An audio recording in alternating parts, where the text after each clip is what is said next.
বন্ধুরা, আজকের রান্নার মেন উপকরণ হলো ঝিঙে আর মুগের ডাল। আর হাতের কাছে থাকা 2-3টে সাধারণ মশলা দিয়ে তৈরি করব এই রান্না। কিন্তু এই রান্না গরমের দিনে খুব উপাদেয় আর খুব সুস্বাদুও বটে। 2-3টে মশলা হাতের কাছে থাকার জন্য কিন্তু এর টেস্ট কিন্তু ভীষণ ভালো হয়। তো তোমরা সাথে থেকো। তোমাদের মিষ্টু অ্যান্ড মধুমিতাস কিচেনে সবাইকে স্বাগত। আজকের রেসিপি ঝিঙে দিয়ে মুগ ডাল। ঝিঙে দিয়ে মুগ ডাল খুব পুরনো দিনের রান্না, আমার দিদার হাতের রান্না। তো চলো, এই রান্নাটা এত সুস্বাদু হয় খুব অল্প মশলা দিয়ে, যে যারা ঝিঙে খায় না তারাও কিন্তু এই রান্নাটা খেলে মানে না করতে পারবে না, ঝিঙেটা খেয়ে নেবে। তো তোমরা চলো বন্ধুরা, ঝটপট রান্নাটা তৈরি করে নিই। খুব অল্প মশলা দিয়ে কিন্তু খুব দারুণ স্বাদের রান্না। প্রথমে আমরা হাফ কাপ মুগের ডালকে শুকনো খোলায় একটু ড্রাই রোস্ট বা শুকনো খোলায় ভেজে নেব।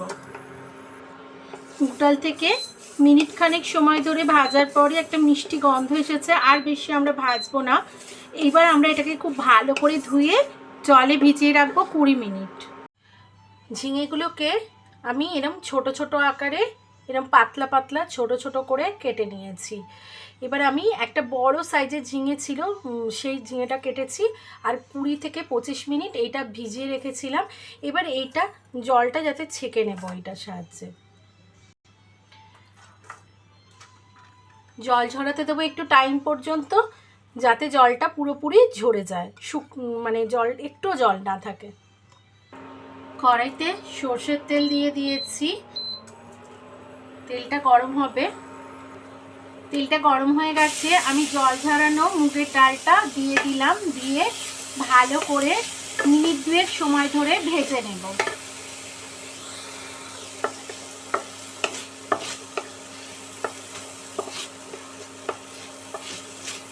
আমি তেল দিয়ে করেছি, আপনারা ঘি দিয়েও রান্নাটা করতে পারেন।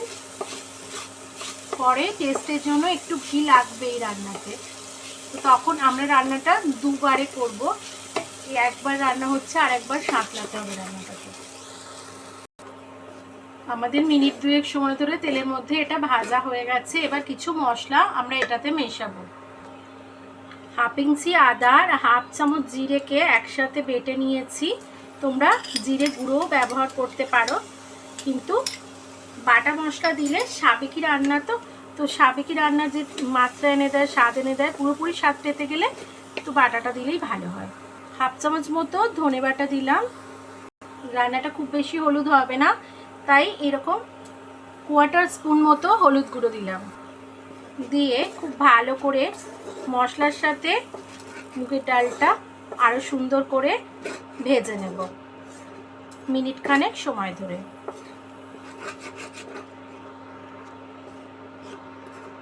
মশলার সাথে মুগের ডালটা কষানো হয়ে গেলে আমি এবার এই ঝিঙেগুলো, পাতলা করে কাটা ঝিঙেগুলো দিয়ে দেব এবং ভালো করে ডালের সাথে মিশিয়ে একটু নেড়ে নেব। আমরা যেহেতু জানি যে ঝিঙে থেকে প্রচুর জল বেরোবে, তাই আমাদের কিন্তু রান্নাটাতে খুব বেশি জল লাগবে না, খুব কম জলেই রান্নাটা হয়ে যাবে, খুব সামান্য জল লাগবে। এই সময় আমি স্বাদ মতো নুন দিয়ে দেব, দিয়ে ভালো করে নেড়ে নেব।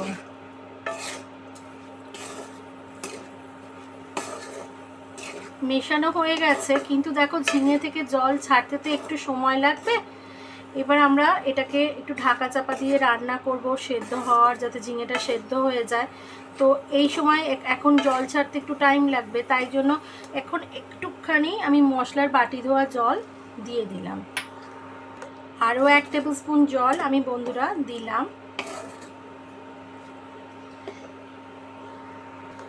দুটো চেরা কাঁচা লঙ্কা দিয়ে দিলাম, দিয়ে ভালো করে মিশিয়ে নিয়ে মিডিয়াম টু লো আঁচে মিনিট 5 ঢাকা দিয়ে রান্না করব। ফিরে এলাম মিনিট 5 পর। দেখো ঝিঙে থেকে অনেকটাই জল বেরিয়েছে।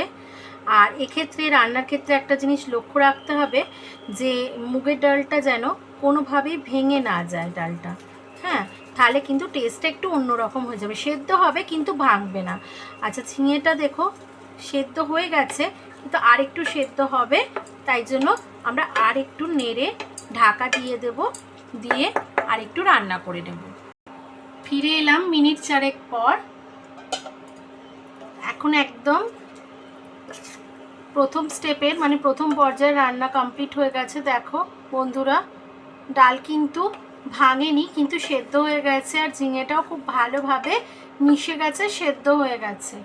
এবার আমি এটা একটা জায়গায় তুলে নেব। আবার আমি একই কড়াই বসিয়ে দিয়েছি পরিষ্কার করে। এতে আমি 1 স্পুনের মতো ঘি দিয়ে দিলাম। এটা আমার ঘরের তৈরি করা ঘি। যদি তোমরা জানতে চাও, ঘি আমি ডেসক্রিপশন বক্সে লিংক দিয়ে দেব। ঘিয়ের রেসিপিতে মাটা কিভাবে তুলবে স্টেপ বাই স্টেপ সমস্তটাই আছে। আমি একটা শুকনো লঙ্কা ফোড়ন দিলাম, আর একটা তেজপাতা দিয়ে দিলাম ঘিয়ের মধ্যে। এবার 1/2 স্পুনের মতো জিরে দিলাম, গোটা জিরে। 2 চিমটি হিং দিলাম।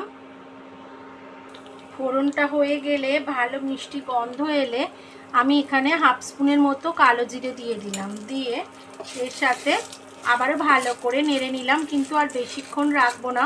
কালো জিরেটা দিয়েই আমি এই তৈরি করা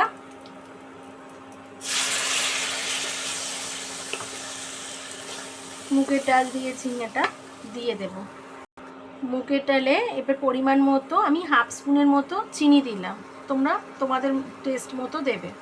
দিয়ে আবারও ভালো করে এটা নেড়ে নিলাম, নেড়ে মিনিট খানেক সময় হতে দেব। বন্ধুরা দেখো, ডাল কিন্তু ভেঙে যায়নি, অথচ আমি তোমাদের টিপে দেখাচ্ছি সেদ্ধ হয়ে গেছে। দেখো, অথচ কিন্তু ভেঙে যায়নি। ঠিক এইরকমভাবে রাখতে হবে। আমি যেভাবে বলেছি পদ্ধতিতে, যতক্ষণ ভেজাতে বলেছি সেই অনুযায়ী করলে দেখবে তোমরা একদম পারফেক্ট এই রান্নাটা করতে পারবে। এটা আমার দিদার হাতের রান্না, ভীষণ স্বাদ হয়, গরমের দিনে মুখ ছেড়ে যায়। তোমরা ভাতের সাথেও খেতে পারো, রুটি পরোটা যে কোনো কিছুর সাথে কিন্তু এটা চলে। তো আমাদের একদম রেডি, আমি এবার সার্ভ করে দেবো।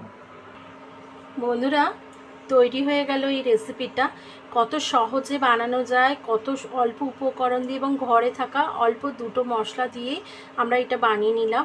তো দেখো, একবার বানানোর অনুরোধ রইল। যদি ভালো লাগে তাহলে অবশ্যই একবার বানিয়েও রেসিপিটা। খুব সহজ রান্না, কিন্তু খুব সুস্বাদু রান্না, স্বাস্থ্যকর উপাদেয় রান্না। এটা কিন্তু খুব সাবেকি রান্না, হারিয়ে যাওয়া রান্না। তো তোমরা অতি অবশ্যই আমার সাথে থাকার জন্য ধন্যবাদ। পুরো ভিডিওটাতে আবার হাজির হয়ে যাব নতুন কোনো রেসিপি নিয়ে। ততক্ষণের জন্য তোমরা খুব ভালো থেকো, সুস্থ থেকো। টাটা।